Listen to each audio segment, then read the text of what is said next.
She tilted her wine glass and smirked across the table, her voice loud enough for everyone to hear. I mean, Ruth just shows up at the office to feel important, right? She doesn't actually do anything. My son chuckled nervously. No one defended me. Not even him. I cleared the plates, silent, smiling like it didn't sting. But what they didn't know was that I still owned 60% of the company she worked for. And by Monday morning, Chloe's keycard didn't work. People think strength means shouting. But it doesn't. Sometimes, strength is keeping your voice steady when your chest is burning. Sometimes, it's biting your tongue so hard it bleeds, just so no one sees your heart crack. My name is Ruth Evelyn Harper. I'm 73 years old, and I've spent my whole life building things quietly. I built a home with my husband, Paul. I built a business with him, too, Harper Freight and Logistics. We started with one rusty truck and a borrowed $5,000 loan from his cousin, and turned it into a multi-million-dollar shipping company over 3 decades. And I built a son, Adam. My whole heart and every waking prayer. I was never flashy. I was never loud. But I was there, for every late night, every tough year, every sacrifice. Even after Paul died and I was left to steer the company alone, I kept it afloat. For Adam. For our legacy. So when he married Chloe, I opened my arms wide. She was smart, polished, MBA in hand, and full of charm. And at first, I believed her shine. I should have looked closer. Chloe joined the company 6 years ago. She said she wanted to learn the ropes. Said she admired what Paul and I had built. But what she wanted wasn't legacy. It was leverage. And I gave it. Not because I was naive. But because I was tired. Because Adam asked me to let her in. Because she said the right things in the right voice. Because I didn't want to be the bitter mother-in-law cliché. I handed over operations. I stayed on as chairwoman. I kept the books. Signed the high-level approvals. Showed up at board meetings. Quiet. Reliable. And slowly, Chloe rewrote the narrative. Where she was the genius behind the growth. Where I was just the old woman who came in to warm a chair. I ignored the signs. When she changed the name tags at her first annual meeting from Harper Logistics to Chloe and Company, I laughed it off. When she sent an email to the board introducing a new leadership era, I told myself it was marketing spin. When she started referring to me in third person, in emails I was copied on, I clenched my fists and said nothing. Because I was raised to believe that being the bigger person meant staying small. But I was wrong. It was Sunday dinner when she broke the last piece of me. My kitchen smelled of rosemary and roast chicken, just like it always had. I'd worn my best blouse, the blue one Paul loved, and set the table with the good china. The kids were playing upstairs. Adam scrolled his phone while Chloe sipped her second glass of wine. They were talking shop.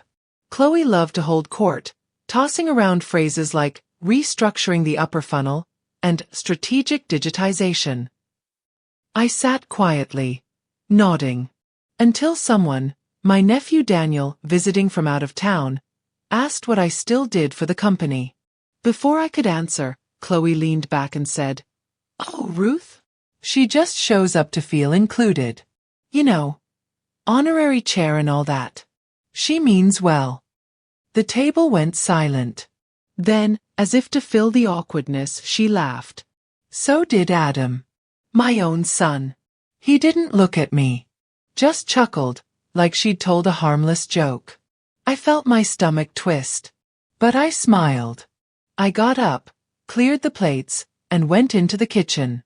The moment I was alone, I stood by the sink, hands gripping the counter so hard I thought the porcelain would crack. I didn't cry. I didn't speak. I just stood there, burning. That night, I didn't sleep.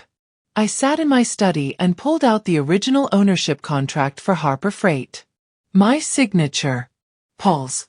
Adam's name was added later, at my request.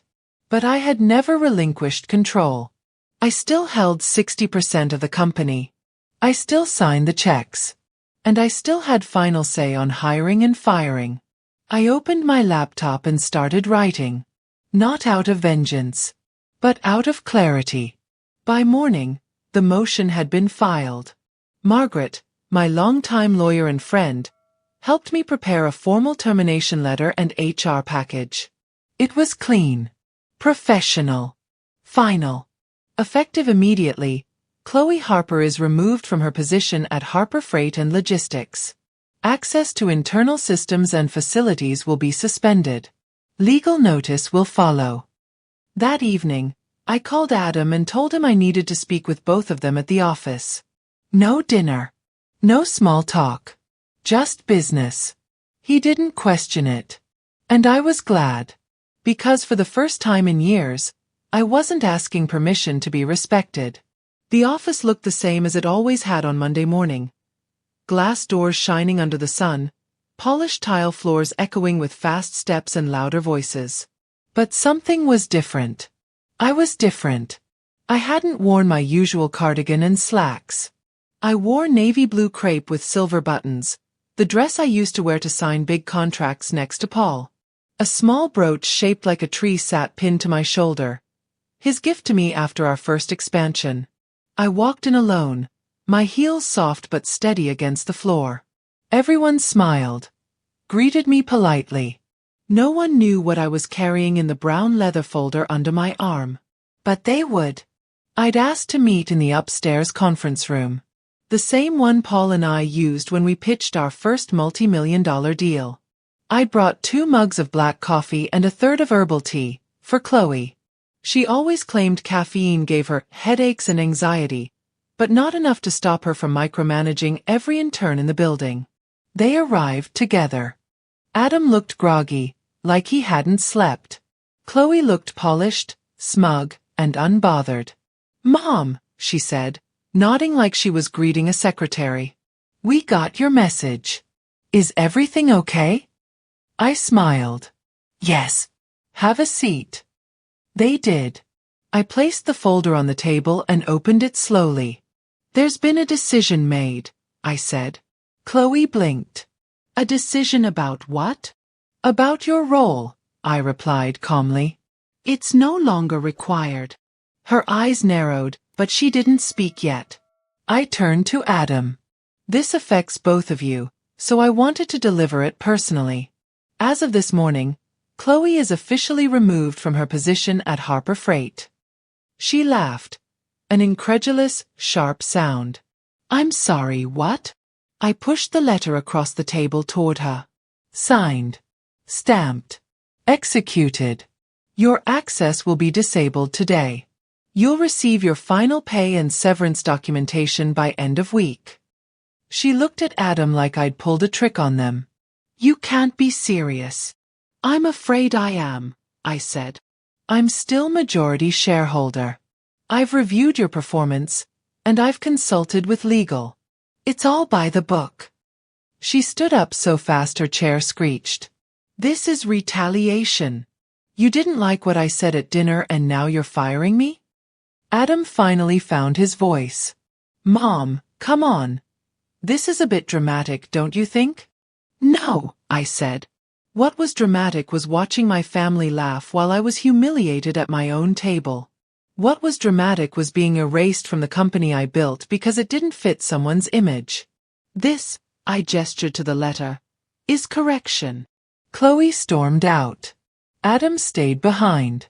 He looked smaller somehow, like the little boy who used to hide behind my knees when he was scared of dogs. He spoke quietly. "Mom." She didn't mean it the way it sounded. "She meant it," I said. "And you let it happen." He flinched. I didn't raise my voice. I didn't throw blame. I just said the words I had rehearsed in my heart all night. "You don't have to defend her. But you can't silence me to protect her ego. I spent 40 years building something for you to inherit, not for you to forget I ever mattered." He nodded. Slowly. Eyes wet. "I didn't see it," he whispered. "I know," I replied. "But now you do." I left him in the conference room, staring at the letter Chloe had refused to pick up. I walked down the hallway with my shoulders back, past the portraits on the wall. Paul's smile. My younger self, clutching a plaque. The photo of the day we hit our first million in revenue. Back when all we had were spreadsheets and grit. 4 years, I thought I had to shrink myself to make room for the next generation. But shrinking only teaches people that you're easy to ignore. And I'm not that woman anymore. Later that afternoon, I received 3 emails from senior staff. They thanked me for stepping in. Apparently, Chloe had been running the place like her own personal kingdom. Micromanaging, cutting corners, making interns cry, and prioritizing image over integrity. I hadn't known. Not because no one told me, but because I'd stopped asking. Because I'd started believing I was too old to matter. Never again. That night, Evelyn came over. We drank tea with lemon and shortbread cookies and sat on my porch swing as the sun set over the back fence. She grinned. "You really did it." "I did," I said. "And I'm still standing." "You're more than standing, Ruth. You're reclaiming." We clinked mugs. Before bed, I sat at my desk and opened an old notebook. At the top of the page I wrote, "Things I gave that I'm taking back. My silence, my seat at the table, my right to be respected, my space in the company, my time, my voice." Then I closed the notebook and smiled. It wasn't revenge. It was restoration. And I was just getting started. They say betrayal doesn't always scream. It whispers. In boardrooms. In birthday cards with no handwriting. In Sunday dinners where the woman who once called you mom talks to you like you're the housekeeper. After firing Chloe, I thought I'd feel instant relief. But truth be told, it wasn't like flipping a switch. It was like cleaning a wound that had festered for years. The morning after I signed the papers, I stood at the mirror in my bedroom, brushing back my hair. My fingers paused at the streak of white that had settled near my temple.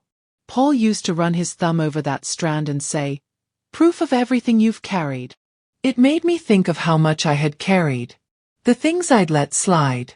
Like when Chloe forgot to CC me on project updates. Like when my parking spot was suddenly reassigned to the director of branding. Like the time she changed the office artwork without asking, removing Paul's portrait and replacing it with a marble wall that looked like it belonged in a spa. Every time it happened, I'd remind myself, "Don't make waves, Ruth. Be graceful. They're young. Let them lead." But there's a difference between letting them lead and letting them erase you. I opened my old business journals that afternoon. Volumes of notes I used to keep when Paul and I were starting out. Margins filled with cost breakdowns, driver rosters, handwritten contracts, ideas for team lunches and Christmas bonuses. That's what Chloe never understood. This company wasn't built with spreadsheets. It was built with people. Loyalty. Memory. That week, I went back into the office. Not to sit in meetings, but to observe. I walked the floors. Sat in on team huddles. Asked questions. And it didn't take long to see the cracks. Morale was low. Half the team avoided eye contact. The interns looked like they were walking on eggshells. One longtime employee, Gloria, who's worked the front desk since 2009, leaned toward me and whispered, "It's been so long since you were here. We missed you." And that's when I realized I hadn't just let Chloe push me aside. I'd let her take the soul out of the place. I called a meeting with senior leadership. Adam was there, sitting quieter than usual. I didn't bring up Sunday dinner. I didn't bring up personal feelings. I brought up data. Revenue slippage. Staff turnover. Departmental complaints. Then I brought up values. We didn't build this company to be sleek. We built it to be solid. Dependable. Community-driven. Somewhere people could work for 20 years and feel proud. If we've lost that, then it's time we realign. Not with new faces, but with old truths. The room went silent. Then they started nodding. Later that evening, Adam showed up at my house. I opened the door and found him standing there in jeans and a hoodie, hands in his pockets like a teenager. "Can I come in?" I nodded. He didn't say anything at first. Just sat at the kitchen table while I made tea. Then finally, I didn't realize how far it had all gone. I sat down across from him. "You didn't want to realize," I said gently. He nodded. I let her make all the decisions because I didn't want conflict. I thought, maybe you wouldn't notice. I didn't speak. He looked up, eyes glassy. I was wrong. I reached across the table and placed my hand over his. "You still have time to be right." Before he left, he handed me an envelope. Inside was a single piece of paper. A signed transfer of 10% company equity, back to me. No strings. No lawyer involved. "Just in case," he said. "In case anything ever tries to go sideways again." I stared at it. "You don't have to do this," I said. "No," he replied. "But I should." It wasn't about the shares. It was about something bigger. Recognition. That night, I pulled out a photo of Paul from my nightstand drawer, the one where he's standing in front of our first delivery truck, sleeves rolled up, grinning like he just conquered the world. I smiled at it. "It took a long time, Paul," I whispered. "But I think I've finally remembered who I am." I never liked mirrors. Not because of vanity. I gave up chasing youth the day Paul held my face in his hands and said, "You don't have to stay beautiful. You just have to stay." No, I disliked mirrors because they told the truth.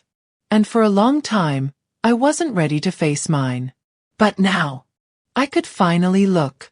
It was a Tuesday morning when I walked into the building not as the quiet relic in the background, but as Chairwoman Ruth Harper, co-founder of this company and the woman who had once run payroll while breastfeeding. I didn't announce myself. I didn't storm in. I just arrived. And people noticed. Gloria at the front desk stood up straighter. Tarek from accounting offered me coffee without asking. Even the young HR associate, Olivia, I think her name is, smiled with something that felt like respect, not pity. I nodded, politely, kindly. And then I got to work. I met with each department head that week, not to micromanage, but to listen. I asked what they'd lost. I asked what they missed. And over, I heard the same quiet sighs. It used to feel like family. We used to know why we did this. We stopped doing birthdays and check-ins. No one knows who's in charge anymore. That's what Chloe had done. She had optimized us. But she'd removed our heart. That Friday, I held an all-staff town hall. No flashy emails. No catered food. No slideshow. Just me. Standing at the front of the same shipping floor where we used to load boxes ourselves. "You don't know me as well as you should," I said, because I made the mistake of stepping back too far. I thought I was making room. Instead, I made us forget what matters. Heads nodded. Eyes met mine.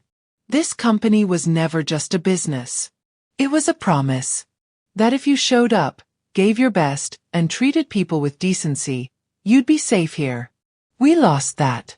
But we're taking it back. Applause started slow. And then it built. Not out of excitement. Out of relief. That weekend, I invited Evelyn over for tea on the porch. We watched squirrels hop along the fence while the sun dipped behind the trees. "You're glowing," she said. I chuckled. That's just the sweat of not having been invisible for once. She smirked. "You're coming back." I took a sip of tea. I don't think I ever left. I think I was just waiting for permission to be seen again. Evelyn reached over and took my hand. "You gave yourself that permission. That's what makes it real." Later that evening, I did something I hadn't done in years. I went into the guest room, the one I turned into a kind of memory museum after Paul passed. I opened a box labeled Harper & Company. Originals. Inside were old pens, logos, contracts, Proof of everything we once were. Tucked in the bottom was a photo I didn't remember taking. Paul and me, both in overalls, grease on our hands, sitting on a crate and laughing like fools. Written on the back in his handwriting were 5 words. We did this. You led. I pressed it to my chest and closed my eyes. Thank you, I whispered, for never letting me forget. The next day, Adam sent me a message. Staff is raving about the town hall. I think you woke something up. I smiled and replied, not woke something up. Just brought it home. When you spend your whole life giving, you forget what it feels like to receive. I didn't realize how empty I'd been until people started seeing me again. Not as Adam's mom. Not as the founder emeritus. Not as the sweet old woman in the corner. But as Ruth. The change was subtle. People began stopping by my office, not to ask for my signature, but for my opinion. Someone left a bouquet on my desk with a note. Thank you for making this feel like home again. I didn't recognize the handwriting. It didn't matter. I restarted the birthday board in the break room. Ordered new chairs for the reception team after hearing Gloria's back was hurting. Brought back the wins wall we'd once used to celebrate even the smallest employee achievements. On-time shipments, happy client emails, new baby announcements. It didn't cost much. But it meant everything. Because people don't stay for salary. They stay for soul. And Harper Freight was finally feeling soulful again. Then came the envelope. It was slipped under my office door sometime after lunch. No return address. No initials. Just my name in delicate handwriting. Ruth. Inside was a short letter. You don't know me, but I worked under Chloe. I almost quit this job. I thought no one cared. But after last week, I changed my mind. Thank you for reminding us what real leadership looks like. I read that letter 5 times. Folded it carefully.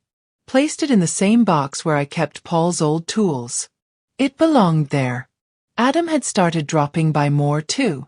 Not to talk about numbers. Just to talk. He brought takeout some evenings and asked if I remembered how to make Dad's favorite stew. He told me Chloe was taking time away to reflect. I didn't press. It wasn't about punishment anymore. It was about peace. One night, as we ate chicken pot pie in the living room, he cleared his throat and said, I've been talking to Margaret about restructuring. Giving you full chair authority again. With salary. I raised an eyebrow. Salary? At my age? He grinned. Call it back pay. I shook my head, but I couldn't help smiling. You're learning, I said. From the best, he replied. And yet, despite all the good, there was still something unsettled in me. A restlessness. A question. Had I spent too many years letting myself be background noise? Had I missed too many chances to speak up? I called Evelyn one morning. I feel like I'm cleaning a house that was never mine. She was quiet for a moment. Then she said, then maybe it's time to build a new one. One with your name on the deed. No shared keys. No borrowed light. Her words sat in my chest for hours. That night, I pulled out a notepad and wrote 3 words. The Harper Foundation. A non-profit for single mothers re-entering the workforce. Paul and I had talked about it years ago. Then life swept us up. Now I had time. I had resources. And most importantly, I had voice. Starting over at 73 isn't easy. But neither is raising a company from nothing. Neither is losing your husband and rebuilding your world. Neither is being laughed at your own dinner table and standing up the next day anyway. And I'd done all that. So building a second legacy? I could handle that too. The first Harper Foundation meeting was held in my living room. 8 women. 2 card tables. 1 whiteboard I borrowed from the office. They were single moms, most of them younger than Adam. Some with babies in carriers, others with resumes and folders worn at the edges. Nervous. Hopeful. I told them my story. Not the polished version, but the real one. How I was talked over, dismissed, forgotten, and how I took it all back. Not with yelling, but with clarity. Tears were shed. Laughter broke through. One woman said, "You make me feel like I don't have to disappear just because life got hard." And that was it. That was the moment I knew. I wasn't done building. Meanwhile, at Harper Freight, the energy had shifted completely. The coffee room, once silent and corporate, now buzzed with chatter again. New interns were mentored instead of micromanaged. Even the loading dock guys were smiling more. And Adam? He became the man I'd hoped he would be. Not a replacement for Paul, but his own kind of leader. He consulted with staff, checked in on the team, started learning the financials I once handled alone. He even put my portrait up, next to Paul's. "A surprise," he said. I found it on a Tuesday morning, framed in bronze. The caption beneath it read, "Co-founder, mother, builder." That day, I cried in the elevator, alone, and without shame. As for Chloe, she sent an email months later. Short, polite. "I understand now what I couldn't see before. I'm sorry I disrespected your legacy. I'm sorry I didn't listen. I didn't reply. Not out of spite, but because I didn't need to. Some doors close quietly. And that's enough. The house feels different now, too. Not quieter. Calmer. I sleep through the night. I take walks in the morning. I host Sunday dinners again, but only for those who bring respect to the table. Last week, little Ava, my granddaughter, brought me a hand-drawn card. Stick figures under a blue sky. She pointed to the one with silver hair. "That's you, Grandma. Because you're the strongest." I didn't correct her. Didn't say strength looks different. Because maybe she's right. Maybe strength does look like a woman who was forgotten and remembered herself anyway. Final reflection. If you've ever been talked over at your own table, if you've ever given your best only to be called useless, if you've ever swallowed your voice to keep the peace, let me be your reminder. You don't have to raise your voice to take up space. You just have to stop leaving the room quietly. We don't age out of our power. We grow into it. And if you're still here, you're not too late. You're right on time. Ruth Evelyn Harper.